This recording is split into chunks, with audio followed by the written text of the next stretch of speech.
South Korea is now officially seeking to provide aid to North Korea while also giving the green light to South Korean businessmen to visit their facilities at the inter-Korean Kaesong industrial complex. These friendly gestures come while tensions are escalating between Pyongyang and Washington over a seized North Korean cargo ship. Today, we go in-depth on the analysis of latest developments surrounding the Korean peninsula and the North Korean regime and what we can expect ahead. For that, Dr. Myong-hyun of the Asan Institute for Policy Studies joins me now in the studio. Thank you for coming in today. Thanks for having me. So it's been a week since the South Korean government officially announced that it will provide aid to North Korea. But North Korea has yet to make a clear stance on whether it will gladly accept the offer. How do you think the North Korean regime is taking South Korea's move to provide aid? I think North Koreans are right now pondering whether to make use of this opportunity, the offer by the South Korean government to assist them in the humanitarian sense, to somehow complement that with their strategy of increasing tension, to call the attention to the problem of impasse of a negotiation between Washington and Pyongyang right now. What I mean by this is that North Korea has been engaged in small, low-level provocations in the recent days, recent weeks, such as launching of the missile and all that. And that's actually the typical North Korean way of using tension as a leverage of a negotiation with their counterparts, in this case, Washington. But then for North Koreans, the dilemma is that if they accept the South Korean offer of a humanitarian assistance, that could actually temper down, lower the tension in the Korean peninsula, which lessens their leverage over Washington. So I think they are probably pondering the right time to respond to the humanitarian offer from Seoul. North Korea remains silent on South Korea's approval of entrepreneurs to go check their business sites at the Kaesong Joint Industrial Complex.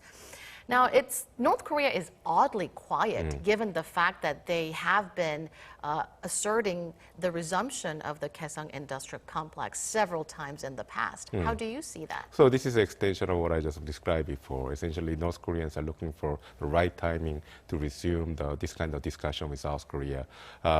In a way, Pyongyang has been punishing the Moon Jae-in government for not being on their side in the ongoing impasse of negotiation between Washington and Pyongyang. So one way to punish Seoul was by withholding this kind of dialogue with South Korea. So for them, the dilemma is again is this: when will be the right time for North Korea to extend the olive branch to Seoul? And so clearly, as you mentioned before, they really clearly want the resumption of the Kaesong Industrial Complex, but then they want to maximize the opening of the Kaesong Industrial Complex by find the right time for that. So North Korea's silence is carefully calculated. Now to the inter-Korean exchange between major civic groups, which was a bit of a confusion. 3 major South Korean civic groups were supposed to hold talks with their North Korean counterparts, but after North Korea abruptly canceled the meetings, only one of the civic groups managed to hold talks with North Korean counterparts. Now, putting aside all those confusions, what significance does the meeting hold? Well, this is, oftentimes when North Korea wants to resume dialogue, just the way they resume provocations, they tend to start small. So by meeting with just one NGO from South Korea, signals to South Koreans that North Koreans are maybe about to change their attitude towards Seoul, but then at the same time, it leaves North Korea the space to revert back to their hardline position later. So essentially, North Koreans are exploring this strategic ambiguity. They can choose to do, take one option, getting softer on Seoul, or getting harder on Seoul later on, because right now I don't think they made up their mind on how to proceed with the inter-Korean dialogue. Tensions are escalating between Washington and Pyongyang over a cargo ship that was seized by the U.S.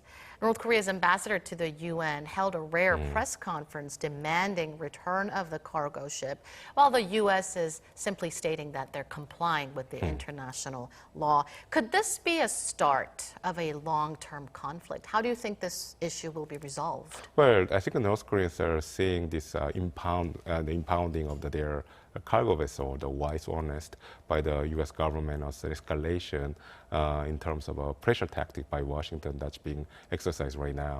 So I think, I mean, from North Korea's point of view, that would be a provocation.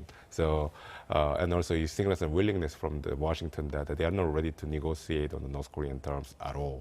So I think the North Koreans are probably thinking that, like if the Washington doesn't really show any like a significant willingness to engage in dialogue, then North Korea might actually speed up their cycle of provocation. So in that sense, this is like a dangerous step. I mean, I would say like a dangerous phase, so to speak, because unless, I mean, even though we are talking about just a single cargo ship, which might actually sound quite innocuous, just as North Korea mentioned in some other like media outlets, they stated that, they compared the impounding of this ship with the, closing down of the Bank of Asia in 2005, which froze 20 million of the North Korean regime's money. So I think they are thinking that this is a beginning of pressure. Increasing pressure by Washington and North Korea, and then North Koreans might actually respond the way they responded back then when U.S. government actually clamped down on Bank of Asia, which was by carrying out a nuclear test. So this is, I would say, like a risky time for both sides. Then how do you expect things to play out by North Korea and the U.S. on this issue?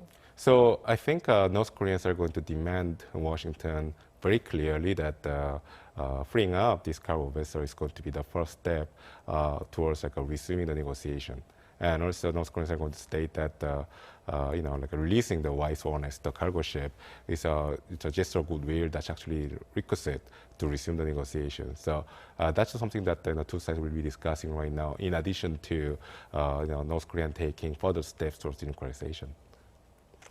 U.S. President Trump has told Fox News recently that North Korea has 5 nuclear test sites and it only offered to rid 1 or 2 of them. Do you think his analysis on North Korea's nuclear sites is accurate? Well, I think that was a little bit of faux pas on the part of the President Trump. I mean, many have been wondering about how many nuclear sites North Korea actually has beyond the Yongbyon nuclear facility that everybody knows actually, because it's on the surface. It's been known to be operating for many, many years. So in a way, many experts in North Korea have been waiting for this kind of official confirmation. But it was very surprising that actually it was the U.S. President himself who confirmed this in front of a live camera by saying that there are 5 facilities in discussion. So I think this is probably the maximum number of nuclear sites that North Korea actually has, given the fact that the United States has been looking into this matter for a long, long time, using the cutting-edge technology and surveillance methods.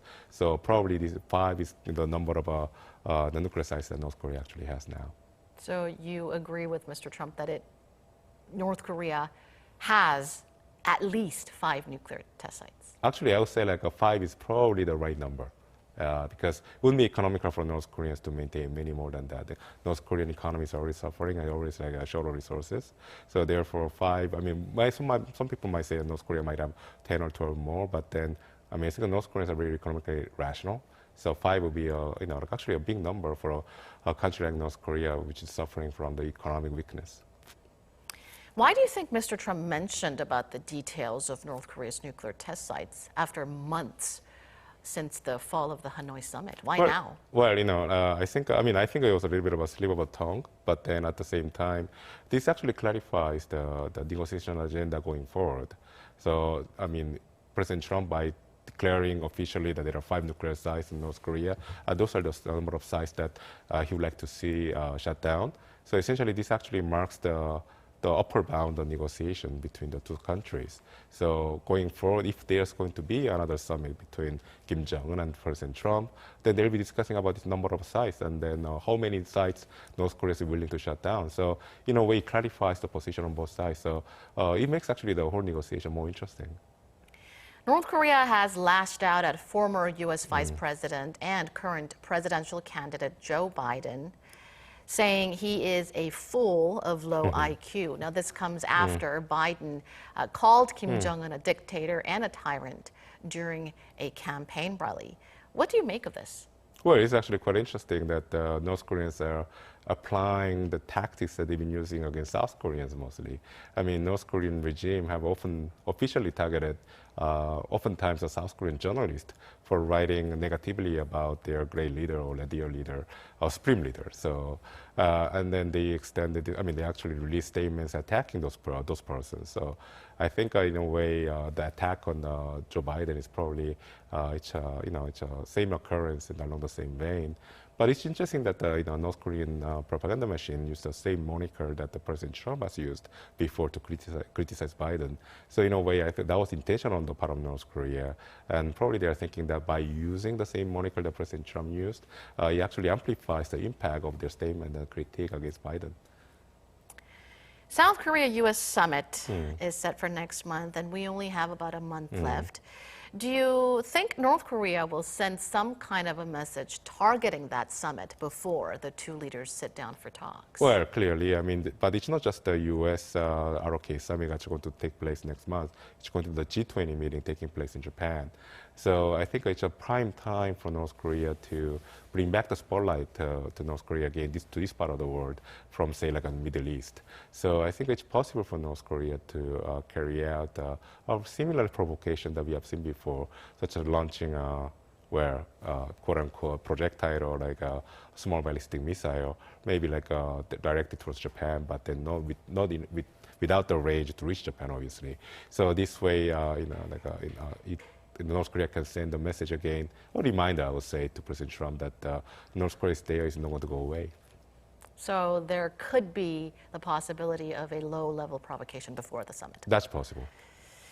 Now, expected outcome of the talks, and how much do you think it would help to resume the stalled nuclear negotiations with North Korea? Probably not. I think the prime objective on the part of South Korea and the American government by having this summit again, I think that it's meant to have a good optics, to send a good message to, especially to the domestic audience in South Korea, that the U.S. and ROK are on the same page when it comes to negotiating with North Korea, and then the two leaders are still very much focused on resuming dialogue with Pyongyang. So probably that's going to be the bulk of the message coming out of this summit. Now, South Korea will donate $8 million to international bodies to help North Korea. But separately, it will also seek food aid to North Korea. And South Korean President Moon Jae-in has stated that he will listen to, take into consideration the public opinion on providing food aid separately to North Korea. Do you think that process will go smoothly? Well, I think, I think that, supplying humanitarian assistance to North Korea it's been one of the least controversial way of interacting with the country. I mean, there's almost like a consensus across the different political segments in South Korea that it's always necessary to help North Korean people in the humanitarian domain. So I think the South Korean government is doing a good job of combining the assistance method by using the UN route, of using the World Food Program and the FAO to assist the needy segment of the North Korean public, and trying to resume the direct bilateral assistance to North Korea. I think it satisfies the real humanitarian necessities in North Korea. At the same time, the political need on the part of the South Korean government to project the optics that the South Korean government and North Korean government are still engaged in dialogue. So I think this is a good strategy.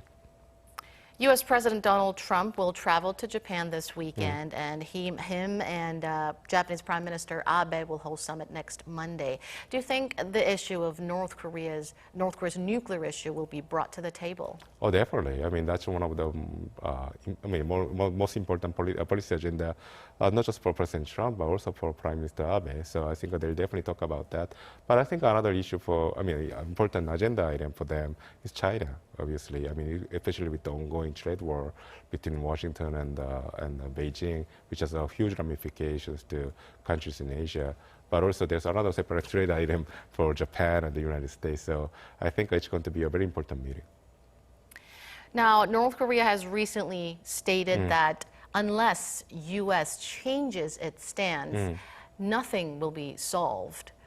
Now, I'm sure you have been asked by many about this. Now, with North Korea and the U.S. not budging an inch from their stances in terms of resolving nuclear issue, what do you think? What more role? What more should be done by the South Korean government to get closer, at least one step closer to resuming the stalled nuclear negotiations? Well, I think the South Korean government is essentially facing a very difficult choice right now. We know that after the collapse of the Hanoi summit, the both sides, meaning Washington and Pyongyang, have been digging in their heels in their respective positions. The United States has been reaffirming over and over that they want the unilateral denuclearization of North Korea, which actually makes the whole idea of a dialogue moot. And meanwhile, Pyongyang wants to make the whole dialogue process as part of their way to be recognized as a nuclear state. So I think these are two divergent positions that difficult to have an overlapping area where the two sides can come up with some sort of consensus. So this is a very difficult task, and especially for South Korea, which claims itself to be an intermediary between the two countries. So I think South Korea is probably facing the choice of having to choose a side right now, whether it's going to be Pyongyang or Washington. So in that sense, it has a clear upsides and downsides, whatever choice we make. And I think that's going to be the biggest dilemma that the President Moon will be facing in the coming days. Now, the public opinion within South Korea remains divided on whether we should provide food aid to North Korea, despite North Korea's continual low-level, although it is low-level provocations. It has fired a couple of projectiles, short-range missiles, was it a few weeks ago. Now, opinions remain divided. In your opinion, do you think it is appropriate to provide $8 million in donation and also provide food aid separately when North Korea is carrying on with its provocations? Well, I think, the grand scheme of things, I think it's a good idea to have a parallel track of engaging North Korea in the humanitarian domain, and at the same time pressuring North Korea on the denuclearization side.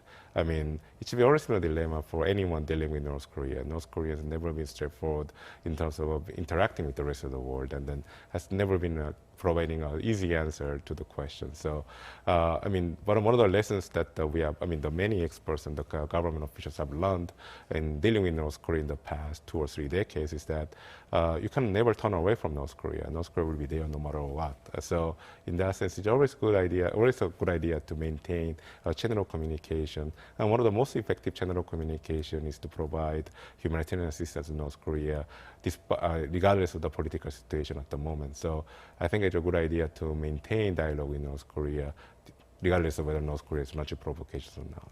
All right, Dr. Go, thank you for your analysis today. My pleasure.